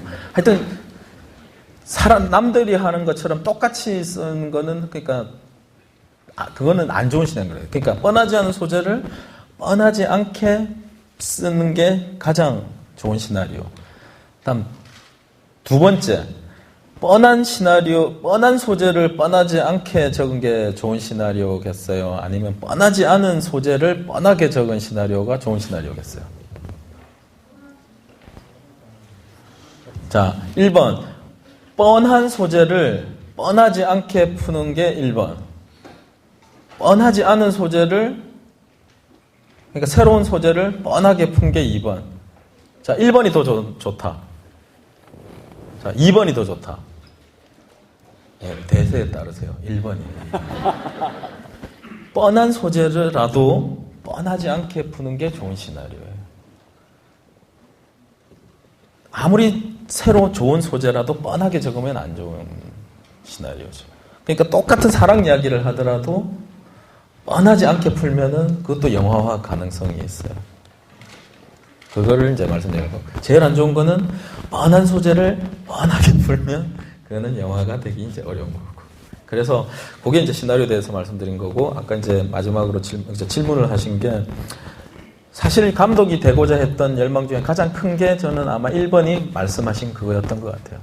신혼여행이라는 시나리오를 가지고 그 영화화 된 거 아세요? 예, 차승원, 정성경 주연으로 영화가 만들어졌었어요. 99년도에. 개봉도 했었고 크게 흥행은 성공 못했는데 영화 한번 찾아보시면 있어요. 신혼여행이라고. 근데 그건 제가 시나리오는 지금 여러분들이 나중에 보시게 되면 보실 영화랑은 좀 차이가 있어요. 나는 이게 아니었는데 좀 더 진정한 사랑과 좀 더 재미있고 이런 걸 생각을 했었는데 감독님이 손으로 가면서 시나리오가 바뀌고 현장 상황에 따라서 또 바뀌고 이런 게 많더라고요. 그래서 이게 도사불체를 할 때 다른 감독님이 하시면은 내가 정말 하고자 했던 사학비리에 대한 이야기를 못할 수도 있겠다 생각을 해서 감독이 되겠다고 정말로 강력하게 이야기했던 가장 큰 원인이 영화는 감독의 예술이라는 거를 신혼여행을 옆에서 보면서 저는 알았어요. 그래서 진짜 영화는 감독의 예술, 작가의 예술이 좀 드라마 쪽은 작가의 그런 하고자 하는 이야기가 그대로 많이 전달이 되는 것 같고, 영화는 감독의 색깔이 많이 들어가는 것 같고요. 저 역시도 시나리오가 나오면 저는 어차피 이제 근데 약간 다른 게 저는 이제 작가로 시작을 했으니까 작가의 마음을 되도록이면 헤아려주고 촬영 전에 시나리오 수정을 할 때 작가하고 미리 다 이야기를 해요. 이건 이래서 내가 생각한 이게 나은 것 같다 하고 나서 현장에서는 되도록이면 안 바꾸려고 해요. 저는. 그건 아마 제가 작가 출신이라서 또 작가들에 대한 마음을 좀 많이 알아서 그럴 수도 있는 것 같아요. 네, 잘 들었습니다. 또 다른 질문 있으신가요? 네, 이번에는 앞쪽에. 한림대학교 디지털 콘텐츠 전공 1공학번에 계십니다. 저희가요, 아이디어 발상과 스토리텔링이라는 김경희 교수님 수업을 듣는데요. 거기서 이제 매주 과제물이 프리라이팅 3개를 쓰는 게 나오거든요. 그러니까 틀도 없고 그냥 혼자 알아서 형식도 없고 주제도 없고 그걸 이제 매일 써야 되는데 글을 제가 평소에 아예 안 써서 어떻게 써야 될지 몰라가지고 쓰다 보니까 나중에 다 읽어보면 거의 다 일기 형식인 거예요. 그건 그냥 글이 아니라 일기라고 보면 되잖아요. 그래서 감독님은 평소에 글을 이렇게 쓰시면 어떤 주제라고 했습니다. 사실 저는 이제 계속 시나리오를 쓰고 제작하는 거 이제 각색을 하고 그러니까 글을 쓴다고 하면 이제 시나리오가 그냥 거의 인생의 거의 한 10년을 이제 시나리오를 써왔어요. 그래서 솔직히 말씀드리면 시나리오 쓰는 거 외에 글 쓰는 거 자체를 싫어요. 그러니까 메일도 싫고 전 문자 보내는 것도 싫어요. 그리고 진짜 막 아예 카카오톡, 싸이월드, 뭐 트위터 전 아무것도 안 해요. 이거 안 하면 안 되는데 글 쓰는 시나리오 쓰는 거 외에는 글 쓰는 것 자체가 너무 그러니까 막 힘든 거예요. 솔직히 말해서 귀찮고. 그래서 이제 많은 사람들이 저한테 질문할 때 어떻게 하면 시나리오를 잘 쓸 수 있느냐. 저는 지금 시나리오 쓴 것만 치면은 저는 거의 한 30편 넘는 것 같거든요. 한 10년 동안. 자, 초보 단계별로 다 다른데 여러분들한테 추천해주고 싶은 건 딱 하나가 있어요. 뭐냐면 딱 한 달만 매일 일기를 한 씬 내지 2씬으로 적어보세요. 시나리오 형식으로. 그 한 달만 쓰면 그건 진짜 시나리오 쓰시는데 도움이 많이 되실 거예요. 그래서 아까 이렇게 쓰면 되는 거 아닙니까? 쉽게 이야기를 했는데 그 전에 꼭 여러분들이 하나 했으면 좋겠는 게 이게 뭐 1년이 걸린다 그러면 제가 안 시키고 싶어요. 근데 딱 한 달만 오늘 있었던 일 중에 제일 기억나고 제일 뭐 재밌었던 일이라든지 뭐 이거를 그냥 등장 인물, 지문, 시나리오가 뭐예요? 장소, 지문, 대사 딱 이거잖아요. 그거를 많이 쓰지 말고 딱 한 씬 내지 2씬 정도로 해서 한 달만 한번 작업을 해보세요. 그러면 한 30씬을 적게 되는 거잖아요. 근데 그리고 오늘 있었던 일 중에 제일 특별한 거를 적을 거니까 제 작가들한테 이제 그거를 이제 훈련을 시킨데 해보니까 한 달 하니까 정말로 이 시나리오 쓰는 거에서는 뛰어난 실력을 가지게 되더라고요. 그래서 그게 가장 좋은 거, 제 경험상은 좋은 것 같아서 한번 그거는 여러분들한테 추천을 해드립니다. 네. 아까 강연 중에도 계속 신문 얘기를 많이 하셨는데, 물론 뭐 책이라든지 신문을 통해서 다양한 소재와 아이템을 얻으신다는 말씀을 하셨습니다. 오늘 학생의 경우에도 신문을 비교를 해보고 일기 속의 신 형태를 좀 녹아서 쓰시면 어떨까 그런 생각도 해봅니다. 한 가지 더 말씀드리면 네. 재밌는 것도 있어요. 신문에 기사 있잖아요. 그거를 그러니까 하루 교수님이 숙제로 프리라이팅 3개 있잖아요. 매일 3개인가요? 일주일에 3개. 하나는 일기 형식으로 해서 그 시나리오 형식으로 쓰자. 지문하고 대사로. 하나는 신문 기사 있잖아요. 그거를 또 시나리오 형식으로 써도 재밌을 것 같아요. 그러니까 뭐 예를 들어서 박근혜 대표님은 보면은 항상 어디 계단 올라갈 때 그 앞에서 기자들한테 막 둘러싸여서 질문을 많이 받고 이러시잖아요. 그러니까 그거를 갖다 그 장면 신문 기사는 그냥 쭉 육하 원칙에 의해서 이제 기사 쭉 나오잖아요. 그리고 박근혜 대표님 이야기하시면 그게 따옴표로 해가지고 나오고 뭐 안철수 씨도 마찬가지고 그거를 그 시나리오 형식으로 적는 것도 되게 도움이 많이 되죠. 그러니까 짧은 거를 한 달 정도 한 2달만 하면 진짜 자유로워질 것 같아요. 2달만 하면은 어떤 것도 시나리오에 대한 자신감이 생겨요. 왜냐하면 그 하루에 1씬 내지 2씬 적잖아요. 그게 120개만 있으면 시나리오가 되는 거거든요. 그러니까 그것만 훈련을 갖다가 한 달 내지 2달만 하면은 저는 여기 계시는 누구도 저는 훌륭한 저는 시나리오 작가가 다 될 수 있다고 생각해요. 문학성이 필요 없는 유일한 장르가 저는 시나리오라고 생각을 하기 때문에 이거는 영어로 보여주는 거지 글을 보여주는 게 아니거든요. 글은 자기가 적은 시나리오를 읽는 사람은 딱 정해져 있어요. 제작자, 투자자, 그 다음에 배우, 스텝. 그 외에는 시나리오를 보는 사람이 없어요. 그런데 문학성에 뭔 필요가 있겠냐고. 이해하기 쉽게 적는 게 쉬운 게 제일 좋은 시나리오죠. 네. 감사합니다. 네, 또 다른 질문 있으십니까? 네, 이번에는 저쪽에 있는 남학생. 네, 안녕하세요. 저 가운데 다니고 있는 최동훈이라고 합니다.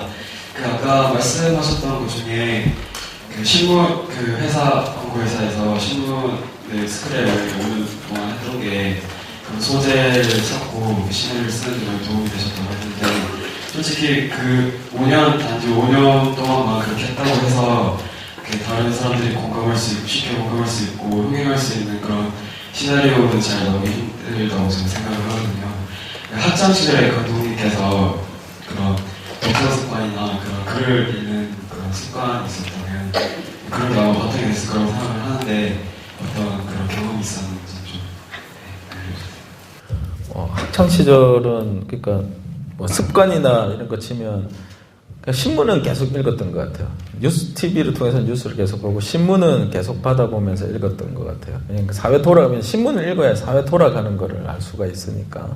근데 독서 습관이라고 하면은 특별히 어떤 습관이가 아니라 저는 그냥 되게 잡식성인 것 같아요. 그러니까 이것저것 닥치지 않고 그냥 뭐 소설도 읽고 수필도 읽고. 근데 신문은 진짜 매일 읽었어요. 지금도 뭐 매일 그 신문은 읽고 있고. 그게 진짜 도움이 많이 됐던 것 같고요. 그 다음에 뭐 아까 뭐 하나 말씀드리려고 그랬는데 까먹었는데 생각나면 제가 말씀을 드릴게요. 예, 생각나면 제가 말씀드릴게요. 신문 어떤 학창 시절이라고 해서 특별한 게 있었던 게 아니라 여러분들 나이 때 제 모습을 보면 여러분들이랑 별 차이 없어요. 그 이야기 제가 생각났다고 이야기했는데 그 이야기를 하셨네요. 저도 학교 다닐 때 아르바이트 해가지고 등록금 뭐 생활비 다 벌어서 저도 했다고 말씀드렸잖아요. 그러니까 뭐냐면 그때는 막 아르바이트 하는 것도 싫고 짜증나고 막 내가 못 살고 힘들고 돈 없고 이런 게 너무 막 짜증이 났었거든요. 내 인생이 한심하고. 근데 지금 생각해 보면 예를 들어서 그러니까 내가 아주 부자로 그냥 평온하게 진짜 온실 속의 화초처럼 자랐으면 저는 1번가의 기적 같은 영화는 못했을 것 같아요. 그리고 해운대 같은 영화도 못했을 것 같고. 그러니까 뭐냐면 이 직접 경험이 지금 여러분들이 힘들고 아무리 막 지금 짜증 날 때가 많을 거예요. 근데 이게 나중에 이 컨텐츠 쪽에 관심이 많이 있으신 분들이라고 하면 다 직접 지금 경험하고 계시는 거잖아요. 내 친구는 부잣집인데 나는 돈이 없어서 왜 이렇게 공부할 시간에 나는 아르바이트를 해야 되나. 근데 그 아르바이트 하는 그 경험들이 그래 나중에 다 녹아나요. 그러니까 젊어서 고생은 사서도 한다는 그 말이 예전에는 나는 몰랐는데 딱 뭐 이런 이야기 말씀드리면 그렇지만은 지금은 이제 먹고 내가 살만하니까. 근데 내 아들이 있어요. 8살, 6살짜리. 그 얘는 말 그대로 그냥 아파트에 살고 먹고 사는데 지금 그렇게 심각하게 고민은 안 하잖아요. 저는 어릴 때 되게 힘들었거든요. 이게 우리 엄마 아빠는 왜 저렇게 맨날 싸울까? 돈 때문에. 근데 예를 들어서 내 아들이 예를 들어서 지금 내가 계속 돈을 잘 벌어서 평탄하게 인생을 살아왔다 그러면 과연 얘는 꿈이 영화 감독이 되고 싶다고 하는데 얘는 과연 이 밑바닥 삶을 알지도 못하면서 얘는 감독이 될 수 있을까? 그럼 훌륭한 감독이 저는 될 수 없다고 생각해요. 그러니까 고생을 많이 하고 젊어서 하는 고생은 저는 진짜 긍정적으로 받아들이세요. 나중에 특히 이쪽 일을 하는 데서는 그게 나중에 엄청나게 큰 힘이 되리라는 거에 대한 저는 확신이 있어요. 네, 그 말씀 아까 드리고 싶었어요. 네, 지금 힘들시더라도 용기를 내시기 바랍니다. 네, 다른 질문 있으십니까? 네, 저쪽에 있는 남학생. 저는 영화 감독이라는 직업에 대해서 좀 여쭤보고 싶은데 사실상 주위에 뭐 어른들을 봐도 영화 감독이라는 사람을 만나기 좀 힘들잖아요. 사실상 그런 점에서 영화 감독의 어떤 것이다 일상에 대해서 좀 말씀해 주셨으면 좋겠고, 두 번째는 감독님께서 감독이 되기 위한 어떤 방법은 예전의 방법이고 지금은 또 다를 수도 있다고 생각하거든요. 어떤 정해져 있는 루트가 있는지, 영화 감독이 되기 위해서 어떻게 되는지 이런 거에 대해서 좀 간단하게 설명해 주셨으면 좋겠고, 예, 그리고 또 하나는 영화 감독에 있어서 최고의 매력, 이것 때문에 영화 감독은 정말 매력이 있다, 이걸 말씀해 주셨으면 좋겠고, 마지막으로 이거는 좀 제가 사람을 볼 때 닮은 걸 되게 잘 찾는데 윤재유 감독이죠. 이무송 이야기 하려고 그래요. 이제는 뭐 새롭지도 않아. 이수만 씨를 좀 닮은 것 같아요. 이수만 씨 선배님 처음 들은 것 같고, 예. 이무송 선배님으로 해서 사인도 저는 해봤어요. 이무송 선배님 에피소드 나왔으니까 먼저 말씀드리면, 해운대 개봉하고 난 다음에 부산 MBC의 시네마 천국이라는 영화 프로 그걸 이제 녹화를 하러 나랑 마케팅 팀이랑 부산 MBC를 갔었어요. 그래서 로비에서 이 마케팅 팀 그것도 다 이제 여자 친구들이잖아. 그래서 기다리고 있는데 할머니 한 4분인가 5분이 오시더니 나보고 사인을 해달라는 거예요. 그래서 또 영화를 할머니들이 보셨나 보다. 날 어떻게 알지 해서 이제 사인을 하는데 이제 사연이는 잘 있냐고. 그래서 이제 날 이무송으로 착각을 하고 이제 사인을 해달라고 이제 하셨던 거예요. 그래서 마케팅 팀 하여튼 그때는 되게 웃겼는데 이런 경우가 몇 번 있었어요. 예, 그건 답이고. 자, 1번, 3번은 저는 그러니까 첫 번째 질문이 감독으로서의 이제 생활이 어떻느냐, 그 다음에 감독으로서의 매력이 어떻느냐, 요거는 같이 답을 할 수 있을 것 같아요. 뭐냐면은 장단점이 있어요. 보니까 장단점이 있어요. 장점은 뭐냐, 매력은 뭐냐. 해운대 직후에는 참 장점이 많고 매력적인 직업이 저는 영화 감독이라고 생각을 했어요. 영화 제작자고 멋있잖아요. 그리고 우리나라 온 국민이 성공한 흥행이고 천만이고 막 이러니까 모든 사람들이 저를 이제 얼굴은 잘 모르지만 해운대 감독하면은 다 좋게 말씀을 해주시잖아요. 그게 나한테만 포함되는 게 아니에요. 내 와이프, 해운대 감독 와이프, 가면 동네 아줌마들이 좋겠다, 얼마나 그러겠어요. 내 자식도 마찬가지고. 자, 단점은 7광고 잘 안 됐을 때, 요즘 같은 경우. 내가 7광고 제작한 거, 감독은 제가 아니잖아요.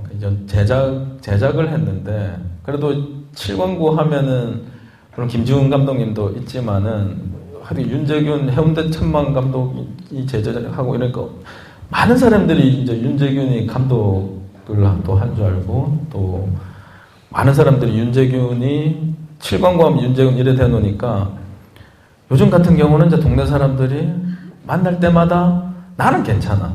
그 와이프한테는 어떻게 해야 되냐. 우리 애도 초등학교 1학년인데 너가 아빠 7광고 잘 안 됐다며 이제 이런 이야기 하면, 그 말은 무슨 말이냐면 내가 잘 되고 못 되고를, 그러니까 예를 들어서 그냥 자기가 사업을 한다, 중소기업을 운영을 한다.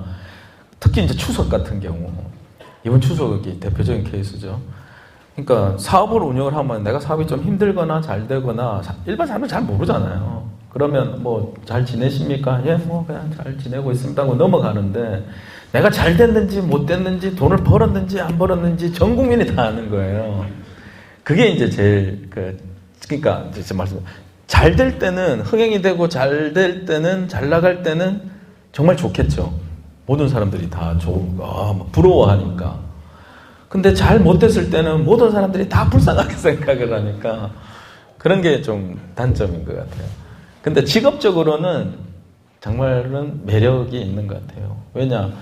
내가 만든 영화를 가지고 많은 전 국민들이, 많은 관객들이 웃고 울고 행복해하고 그런 모습을 보고 있으면 직업적으로는 되게 보람된 것 같아요. 이거는 뭐 사람마다 취향이 다 다르니까 저는 제 영화를 가끔씩 그 극장에 혼자 몰래 들어가서 일반 관객분들하고 같이 볼 때가 있어요. 같이 막 웃고 예를 들어서 이제 이번에 퀵하고 7광고 같이 제작하는데 퀵 극장 안에 들어갔어요. 퀵은 막 웃고 막 하면 너무 행복해요. 근데 또 뭐 7광고 같은 경우에 또 반응 없고 이러면은 또 이제 괴롭고. 근데 직업적으로는 내 이야기를 많은 관객들한테 들려주고 행복해 한다는 것 자체는 매력적인 직업인 것 같아요. 그 다음에 감독이 두 번째 이제 질문. 감독이 되는 방법이 뭐가 있느냐. 그럼 딱 한마디에 말씀해 드리고 싶어요. 방법은 저는 딱 하나 있다고 생각해요. 뭐냐면 전공이나 다음에 감독이 좋은 게 전공, 학벌, 뭐 부자가 아니고 뭐 아무 상관없어요. 누구나 다 될 수 있어요. 근데 딱 하나, 이 마음만 가지고 있으면 감독뿐만 아니라 인생 살아가는 데 있어서 지금까지 해보니까 제일 괜찮은 것 같은데 100을 기대할 때 200을 보여주는 사람이 되면은 저는 감독 되기 훨씬 쉬운 것 같아요. 무슨 말이냐? 나도 이제 밑에 연출부들도 있고 작가들도 이제 여러 명이 있으니까 제가 해보니까 알 것 같아요. 뭐냐면 연출부들 쫙 있는데 뭘 하나를 시키잖아요. 뭐 이걸 좀 시나리오 수정을 시키든지 이걸 뭘 좀 해라 시켰을 때 연출부가 한 5-6명 있으면 거기에 내가 얘들 다 바쁜 거 아니까 작업하면서 막 잠도 못 자고 이런 거 아는데 야 이거 씬 좀 수정해와라 시키잖아요. 그럼 얘들 상황을 아니까 내가 얘들한테 기대 수준이 있다고요. 그걸 100으로 딱 놓고 봤을 때 보통은 뭐 100 내외예요. 그러니까 뭐냐면 한 80 하는 친구도 에서 보여준 친구도 있고 어떤 친구는 뭐 진짜 조금 더 열심히 해서 100을 기대했는데 110, 120을 보여준 친구들이 있어요. 그건 잘했죠, 그죠? 근데 아주 드물게 100을 기대했는데 200을 보여준 애들이 있어요. 밤에 잠 안 자고. 그게 한 2-3번, 서너 번 겪으니까 이 친구에 대한 신뢰가 생기는 거예요. 그 대표적인 케이스가 하모니의 강대규 감독이었어요. 근데 제 해운대 조감독이었어요.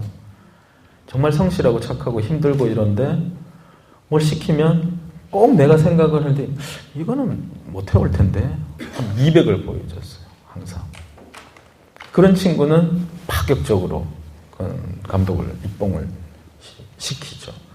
작가들도 똑같아요. 작가들도 한 달 동안 이거 수정해오라 했는데 뭐 대충 기대 수준인데 한 달 동안 완벽하게 200을 보여주는 작가들. 그 작가는 파격적으로 캐스팅해요. 그게 대표적인 퀵 박수진 작가. 지금 이명세 감독님이 미스터 K까지 작업을 맡겼어요. 가끔씩 가다 보면 그런 친구들이 있는 거예요. 똑같이 옛날 어른들 말씀 틀린 거 하나도 없죠. 그죠? 남들하고 똑같이 해서는 절대 성공할 수 없다 그러잖아요. 그거는 맞는 것 같아요. 그러니까 학교 생활도 똑같다고 생각해요. 교수님이 리포트를 냈는데 아마 교수님 여기 계시면 다 이해하실 거예요. 아마 학생 100명 있으면은 기대 수준 애들 리포트를 내면 뭐 이 정도겠지. 뭐 다 뺏기고 뭐 이러잖아요. 근데 가끔씩 가다 보면 어떤 애들이 100을 기대 200의 리포트를 제출하는 애들이 있어요, 보면은. 그런 친구들이 성공한다니까. 사회에 나와서도, 그러니까 자기가 알잖아요. 아, 이 사람이 나한테 기대 수준이 어느 정도겠다. 그러니까 나는 제 가장 감독이 될 수 있었던 가장 큰 특징 중에 하나를 이야기하면 나는 누가 나한테 뭘 일을 시켰을 때 나 저 사람을 깜짝 놀라게 해줘야지 하는 그런 게 저는 있었어요. 그러니까 남들보다 뭐 잘해야 되겠다 이게 아니라 완전 깜짝 놀라게 해줘야지 하는 그런 생각을 가지고 있었어요. 그걸 지금 내가 반대로 시키는 입장이 되어 보니까 100을 기대했을 때 200을 보여주는 사람이 되면 그 사람은 분야가 어디든지 그건 분명히 성공을 하겠구나. 왜? 위에서 끌어주거든요. 그거는. 그 생각을 했었어요. 네. 역시 성공한 사람들에게 다 한 가지씩 그 비밀, 비법이 있는 것 같습니다. 안내 말씀 잠깐 광고 말씀 드리고 넘어가도록 하겠습니다. 오늘 참여해주신 분들께서 강연 후기를 등록하시는 리더스 콘서트 감독 전화기 이벤트가 있습니다. 블로그 다독에 접속하셔서 이벤트 안내에 나와 있는 이메일로 후기를 보내주시면 되고요. 우수작은 월간 신문과 방송 블로그 다독에 게재되고 기념품도 드릴 예정입니다. 더불어 조선일보에서 리더스 콘서트 참가자 여러분들을 대상으로 2주 무료 구독 체험 행사를 진행하고 있습니다. 체험을 원하시는 분은 강연장 입구에서 신청해 주시기 바라고요. 오늘 말씀이 너무 재밌고 감동적인데 시간 관계상 한 분만 더 마지막으로 질문을 받도록 하겠습니다. 맨 앞에 계신 남자분이.